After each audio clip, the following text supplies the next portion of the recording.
Hey guys, happy Friday. Happy Christy, Friday. KP, hi y'all. Hey, So we're hey. back. We are back for Friday's Chrisman commentary show, The Last Word, with Christy, KP, and BV, or it should be Souk, KP, and BV. And I think Christy, this will be cool. KP and I are coming off of the Housing Wire IMB. You're coming off of the Acuma conference, so maybe we start with you just giving us a sense for how the credit union industry is feeling about the mortgage business coming out of Acuma. It was a great conference. I think so. Peter Benjamin did a fantastic job of pulling together a great set of speakers. I got to hang out with Rob Chrisman and, Logan Monashami, just to Bill Bodner, like just some great folks that the industry really looks up to. And hearing what the sentiment was for many folks, one, they're glad that we got a little bit of relief from the Fed rate cut. And not that the Fed rate cut actually did anything for interest rates other than make them go up, but the sentiment for consumers, right, is, okay, well, rates are coming down. They were using that as a directional to say, okay, well, I should probably get off the fence now. And so you're starting to see the consumers really get back into the space. And you're seeing that in the data, right? You're seeing the application volume tick up. You're seeing housing go under contract tick up. You're not seeing prices go down. The data that I know that Mike shared from Altos at the IMB Summit and that Logan shared at Acuma, just really talking about where we're seeing price cuts and where we're seeing home values, right, kind of stabilize. We're not going to see that big dip that people are really worried about. And that's good for consumer sentiment. It's good for them to want to come out and purchase a home. They're feeling like rates are stable. And that was really widespread. There is still the concern among a lot of lenders that, we finally get to the point where we are making money, or most lenders are making money, not all, but most. And as we go into the slow season, is that going to deteriorate? Are we going to continue to see losses? What's going to happen with mergers and acquisitions? Are we going to continue to see some of those types of announcements? And what impact is that going to have on the industry on a go-forward basis? There was a lot of buzz around tech and cool things that are happening, but really some good, deep, thoughtful questions on what should I be implementing and how is it going to positively or negatively impact my business and my teams? So is the right time to invest, and what should we be investing in? That's the 2-minute version. Love it. KP, I'll let you start with you can start us off on, you and I can go back and forth on the Housing Wire IMB Summit. Yeah, it's just cool that we have another event, sponsored by our industry's premier, I guess, on the ground, boots on the ground, that's a trade rag like that, right? Obviously we have the Chrisman commentary who's been there forever and we're part of, but Housing Wire has made quite a push, right? And so got to give them some credit. It's in our hometown, and my hometown, and it's right there in the George W. Bush Presidential Library on the SMU campus. My dad went to school there and worked close by at Texas Instruments. My sister's right down the street. I got to see my sister and my mom. So for me, I thought it was a pretty cool way to get back to Dallas. Although I do miss my Vegas shows. Souk, I'm a little jealous. No, you're over it. No. Yeah, well, I'm sure there'll be another one coming soon. But no, I thought the vibe was good. I thought they assembled a really good cast as far as this trade show goes, and it was an honor to be up there with Laura Brandeo and Candice McNaught on the session right before lunch started. I love that spot. It's a good spot to be on. Oh, yeah. And man, just Sean Panosian, the #1 originator in America. You've got. I could go down the list, but you probably feel as good about it as I did. Good vibe, in and out, not too long, easy to get to, very well coordinated, beautiful place. Boom, boom, boom. We're out. Yeah, this is one of those conferences going into it. I've only done this in one other conference, probably in the last 10 years, but I did not pre-schedule any meetings. Because I wanted to be in front, in that room for as many of the sessions as I could, and and as it turns out, I still ended up, having 15 meetings throughout the 2.5 days I was there. But I looked at it from two different lenses, right? Of the three of us, I sit on the vendor tech side of the world, where I do outrageous cold calls to people like Christy right before we're about to go live on shows. Okay, yeah, KP, you missed that conversation. You missed that part. Hey, I was even 3 minutes early. I know. I'm proud of you. But so from my seat as a vendor, which I hate that word, but I'm a tech partner, I guess.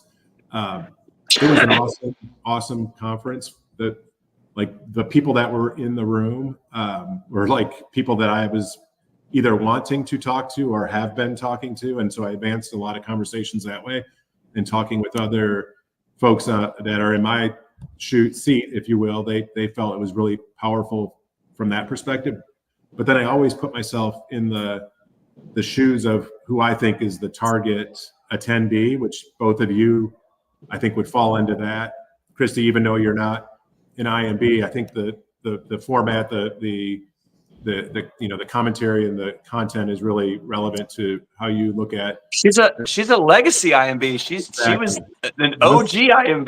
Wait, Once I'm a an IMB, quasi, always. I call us a quasi IMB, right? Yeah. I think that it's interesting when you think about some financial institutions, and I'm just going to interrupt you here and be super. Yeah, no, please. But you think about the way credit unions operate; they operate a lot like IMBs, at least where I am and the ones that I'm familiar with. That we are that independent-minded entrepreneurial group that happens to have the support of a balance sheet, right? A little different than some of your larger financial institutions where mortgage is a super small piece of what they do.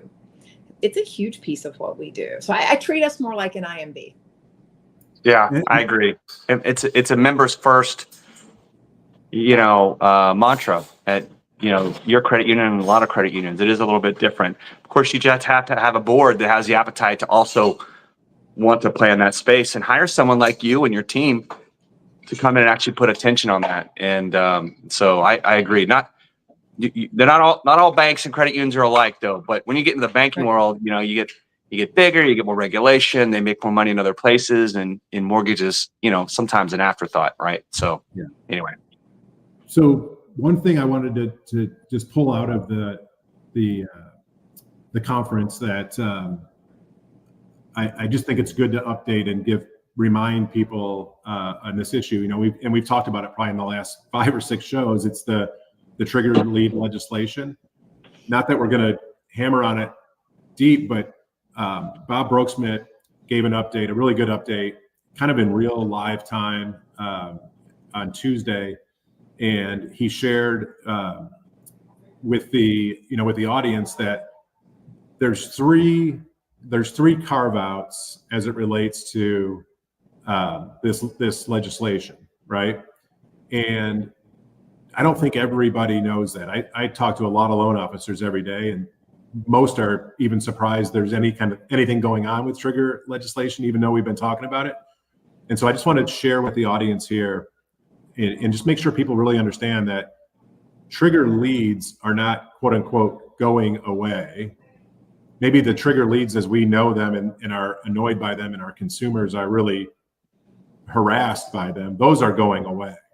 But the concept of monitoring customers and consumers for specific credit related events doesn't go away. And so in the legislation that's very likely going to get passed, there's 3 carve-outs. There's a carve-out for the current originator, so that entity that originated the loan has a right to continue to monitor their customer.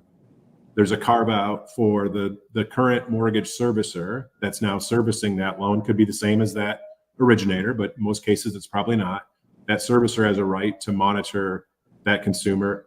And then the third, which I think is really important for people to understand, is that a bank or any depository, a bank or credit union that has a traditional banking relationship with a customer, checking, savings, et cetera, also has a right to monitor that customer through that traditional trigger mechanism. And so the trigger lead part isn't fully going away. There's these carve outs. I think it's important for everyone to recognize. I don't think that any of the three entities that I just described are part of the problem today. They're not part of the problem at all. No, the problem is the 180 phone calls, right? Yeah. People aren't complaining that their servicer is calling them or trying to connect with them. What I will say is that of those carve outs, that if you aren't already building a relationship with that member, that consumer, that borrower, you've already failed. The reason you should be monitoring the trigger leads is for other reasons and for data analytics. But if you make a phone call and that's the first time or the only time you've talked to that person, why would they even give you the opportunity to do business? Like, Right. build the relationship, stay in touch. I mean, do things like what you do with FinLocker, with being in front of that consumer and providing value on a regular basis. And this is just a great reminder. This is what our job is. I think the terrible experience that consumers have will be greatly improved. Just triggers. I'm seeing, and hearing stories of, 30, 40, 50 phone calls within minutes, from all these different places. And so it's almost like, being in, Pennsylvania or Wisconsin or Michigan or Minnesota during an election, you just bombarded with ads you just don't really care about. So, literally, I don't even watch TV. I mean, occasionally a Cowboys and Longhorns game. That's it. Not this weekend though. Just so I'm going to be a little baby here for a second. So, the Longhorns have a bye. So my wife over here is getting ACL. Come on. Oh, well, there you go. Well, so my wife is getting a mommy's retreat, and because I take so many work trips in the family calendar, it's scheduled as the mom's work trip. So they're going down to Temecula to go work on their game plan on how to consume wine, how to source wine, how to drink wine. Anyway, so I've already punished my wife 2 weekends this year not being at home for conferences, and now so I get to have all 4 kids and so I decided I'm going to take the kids to Flag Deck this morning at school. They do the Pledge of Allegiance. They have the band. They give out awards. It was like the monthly one where we give all the monthly awards. It was pretty fun. Anyway, she just rushed out the door. She was smirking as I was saying that. I think the only reason she ever smiles for anything that I ever say is when it's me getting punished in some sort of way. So, So I'm gonna keep you from getting canceled. You're not getting punished. You're doing part of your parental duty. No, I know. See, this is you as an empty nester. You're like, man, I wish I had those days back. You're like, just maybe one weekend. Yeah, no, I'm not complaining. I'm having fun with it. I actually enjoy it. Like, I love soccer. I love baseball. I played both. My kids are in both. We got all of them at flag football tonight, Friday Night Lights, and all 4 games. All 4 have a soccer game this weekend, and there's another soccer game on Sunday, and then daisies and birthday parties. It's so much fun. Anyway, so yeah, I don't have time to watch sports, and I sure as I ain't watching anything about politics. Yeah. How about that for a segue into politics? It's a perfect segue. So I didn't watch any of the vice presidential debate. I was out and about, at the conference, but just curious, based on the headlines, the news bites that you guys may have seen or heard about it, any references specifically to housing that folks should be kind of paying attention to from Tuesday's debate? So I didn't watch the debate either, but based on what you see on social media, there's a lot of debate about who won the thing. Look, I think the vice presidential debate is not going to decide the election. But what you see in a lot of the commentary is that housing is playing a role. People are concerned about housing and housing affordability. This is a continuous topic that we get to talk about on this, not only in our day-to-day jobs, but in these conversations that we have. And what are the right solutions? If there was a silver bullet, it would have already happened. And we're going to have to do a lot of work. I personally think most of the work is going to be at the local level versus the national level. Markets are too unique. Real estate is location, location, location, and that hasn't changed. I happen to be sitting in Arizona right now, and what works in Arizona is not going to be the same thing that works in Texas or works in California or even in Georgia or wherever.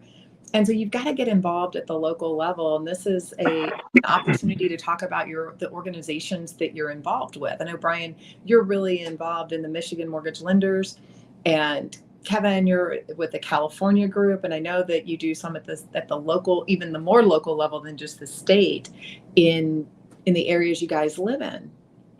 And that's what we need. Originators are going to have to take the lead, because their senior executives aren't always in the same markets. And if you want your business to continue to thrive, housing is an important issue, and you should be advocating at the local levels, that state and city level.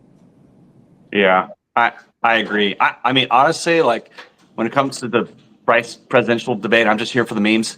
So, they looked pretty, it looked like it was kind of a funny event, anyway, but you made me think of something, a little more serious, we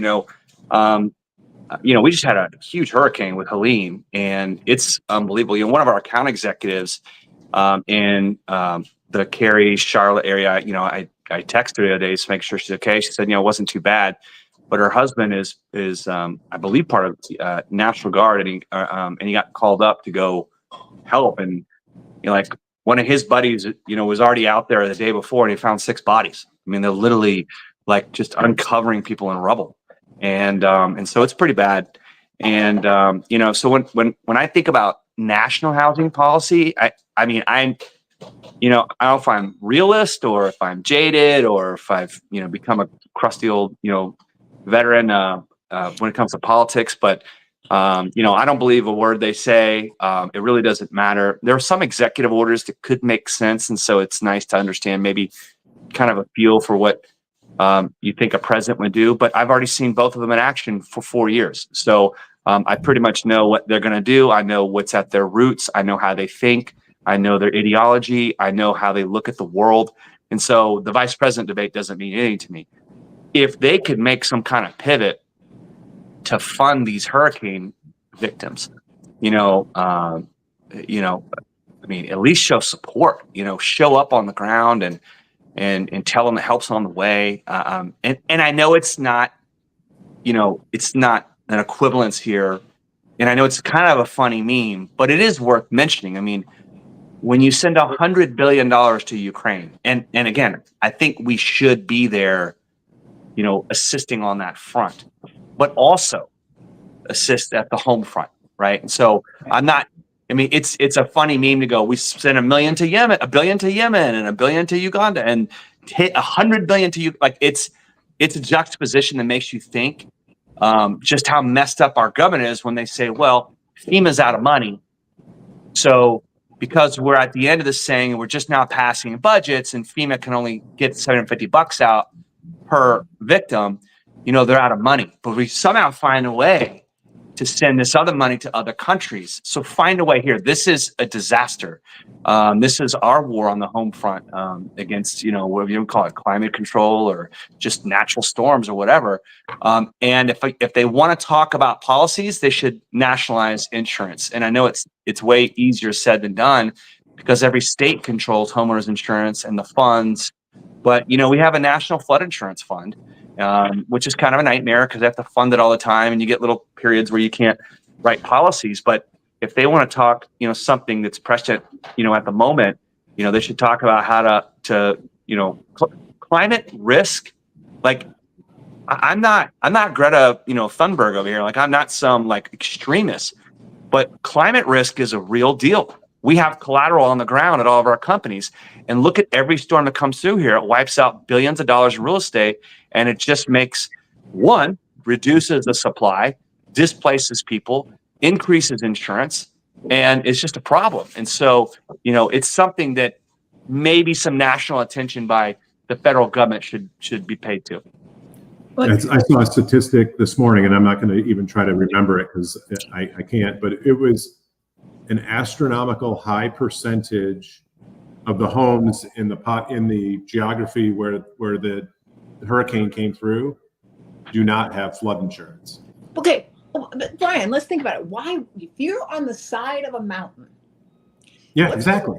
I mean, Yeah. it's like Noah's Ark in this case, and not that there isn't an opportunity for people to have different types of insurance, but you don't insure and you don't prepare for this type of a loss, right? And it wasn't even really the hurricane in a lot of these areas. It was the torrential rains that got dumped. And I think I saw a number that said it was like, like Niagara Falls going through there every second for days and days. It was like 40 trillion gallons or something like that. It was devastating. And I, by the way, flew into the hurricane. I flew into our Raleigh office and then went to Savannah over the weekend. And those areas were less impacted than obviously the areas in Western North Carolina and South Carolina. My daughter's school, she said literally the entire parking lot was covered in trees and all these cars were just demolished. Can you imagine being a freshman in college and your car being, 6 weeks into school, getting pummeled and then having nowhere to go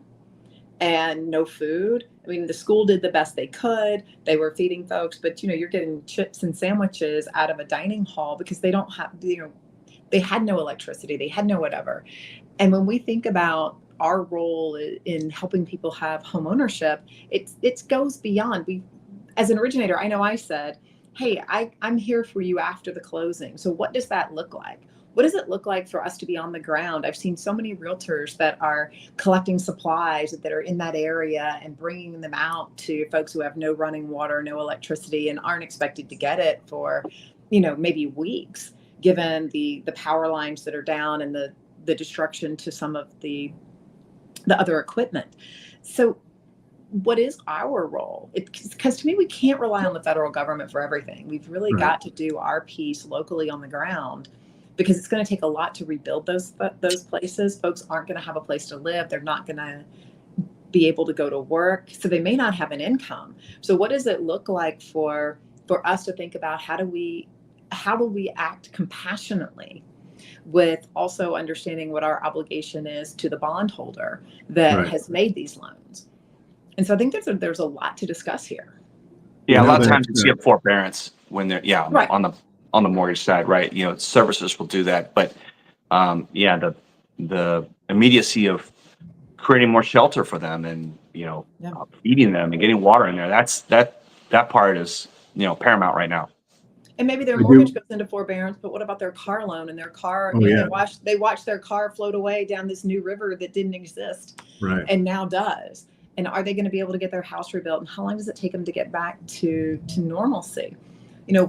What can and what should we do? It's years. I mean, literally years. I mean, I mentioned this on one of our past shows. I was directly hit by Katrina and Wilma in Fort Lauderdale, and there were blue tarps on roofs that had not been repaired for over 2 years. Of me flying in and out of Fort Lauderdale, I would see them just on the ground, and that's just roof damage. I mean, long it takes to build a house anywhere nowadays, not to mention an entire neighborhood of houses all on a mountainside. It's going to be a while.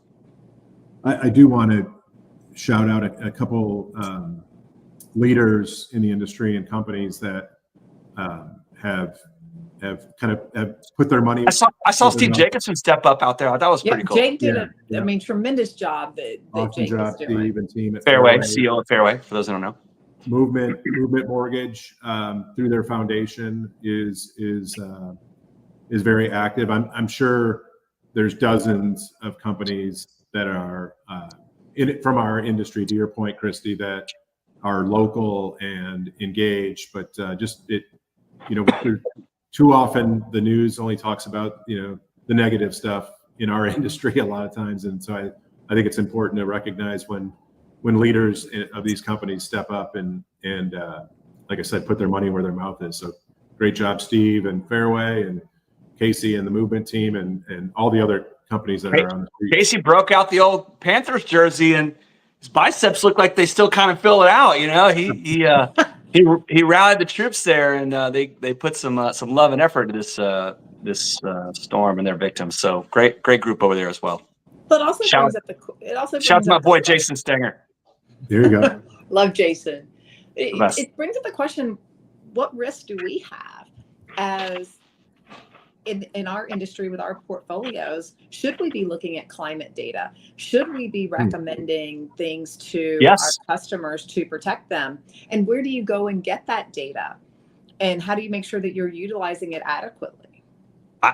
I'll tell you right now, I mean, I know we're not like plugging a bunch of companies, but CoreLogic has fantastic data regarding climate change. They put it on a heat map. They have an estimate of how the impact of weather will be over the coming years. It's really, really good data. I mean, if you're a servicer, I think it's really hard to beat their data. If you guys know Amanda Johnson, she just went to First Street, right? She correspondent rep, and she went over there because she believes that climate data is something we should be looking at. And so she's kind of switched her career to serve the mortgage industry and getting and understanding that. I have a place in Fort Lauderdale. Like, my insurance went up like several $1,000s this year, and it's just an investment property. I'm like, but I didn't have this stupid lien on it for, whatever I owe on it since when I bought it, God knows when. I wouldn't even insure it. I'd be like, oh, whatever. I'll just pay for it over the years. I mean, seriously, like how much did it cost me to replace the flooding? 20, 30 grand, 50 grand's worth of work. Here you go. Here's cash, 50 grand, fix all my drywall and fix the floors. I mean, that's like, that's like 5, 6, 7 years worth of insurance policies at this rate. Before you know it, there'll be $10,000 a year or more. I mean, it's crazy to insure these places. Anyway, don't get me started. Or get me started.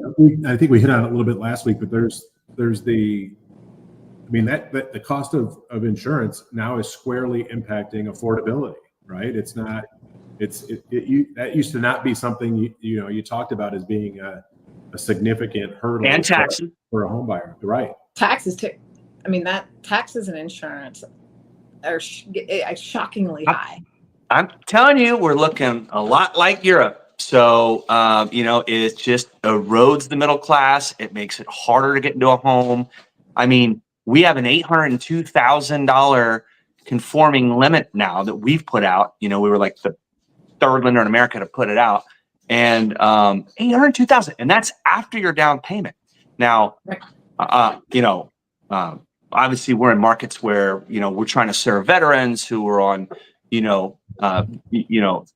active military pay, and that's a different price point, or maybe we're in a smaller area in the country, but those premiums for insurance don't make up for the losses of California wildfires, or hurricanes that we just saw on coastal cities, in Texas and Florida and Mississippi and Alabama. And so these insurance books are out of whack, and it's not going to get easier. And home prices are going to go up. That's just what they do when rates come down. There's no silver bullet on housing supply. And that's why I think the Fed has given up, right? So they just, we didn't talk at all today about anything. I think we should talk a little bit about macro since it was a jobs report today, but, right. Before we get off here in a couple minutes, but the Fed has given up on the housing component in inflation. There's just nothing else they can do. Literally every other component of core PCE is like below 2%. And so they just can't build more houses. They're out. They gave up. And that's why I think we're getting closer to Europe, where it's just more and more unaffordable to get houses. We got to convince people to move away from the urban centers and, get your starter home. And by the way, the jobs report, the headline number was stronger, mostly in leisure and hospitality. And so right. Too many people with second jobs too. Too many people with second jobs being double counted when you look at that number. Yeah. I mean, you got health and education, government. You got government jobs, government. And then, of course, you have leisure and hospitality, which honestly, the boomer wealth in America, it's half the country's net worth. They got money. They save. They're going out for dinner. They don't have any debt. So, that's kind of our economy right now. Manufacturing and, job losses again on this jobs report, plus the ISM manufacturing number, 23 months out of the last 2 years with contractionary manufacturing index data.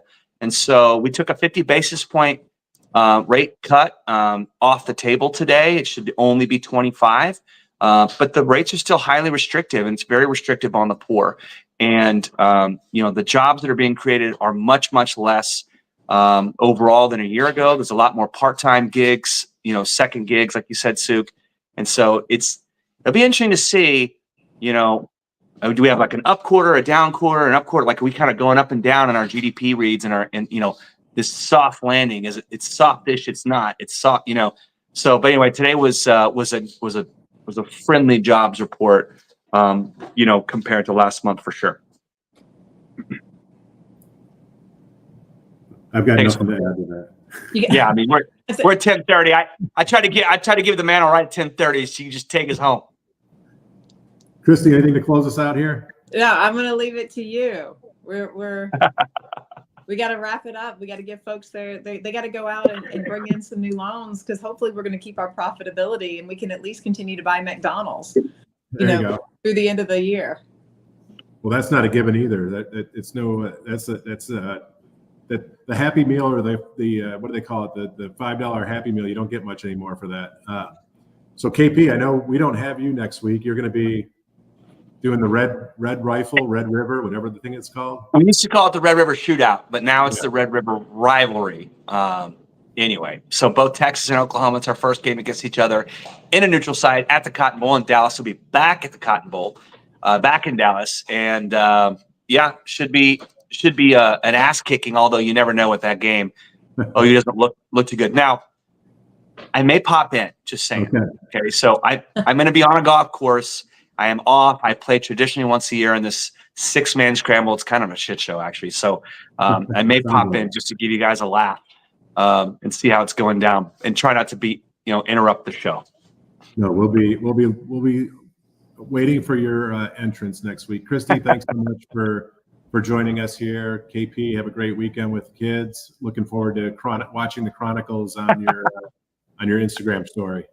It's all good. See you guys. See you guys. Cheers. Bye-bye.